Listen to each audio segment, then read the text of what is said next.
Perkenalkan, nama saya Farah Mumtazah. Saya akan menjelaskan tentang 4 jenis gaya belajar. Yang pertama, gaya belajar visual. Yang kedua, gaya belajar auditori.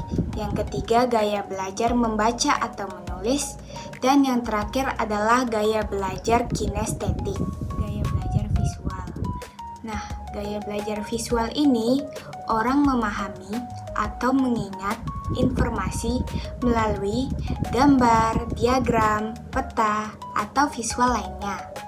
Nah, ciri-ciri dari gaya belajar visual ini adalah orang yang mudah mengingat melalui warna, bentuk, dan visual lainnya.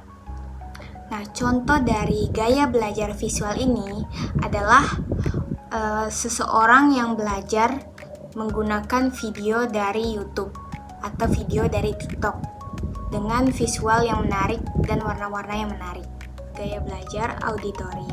Nah, gaya belajar auditori ini menyerap informasi melalui suara atau pendengaran. Ciri-cirinya seperti orang yang suka mendengarkan musik. Nah, contohnya seperti orang yang ingin pandai dalam berbahasa Inggris, belajar melalui musik yang menggunakan bahasa Inggris.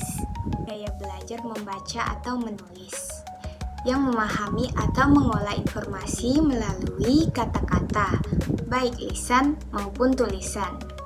Ciri-ciri dari gaya belajar ini adalah orang yang menyukai membaca buku, artikel, atau catatan.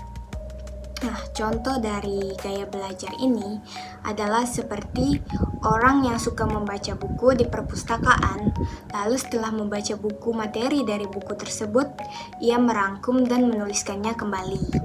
Yang terakhir, ada gaya belajar kinestetik.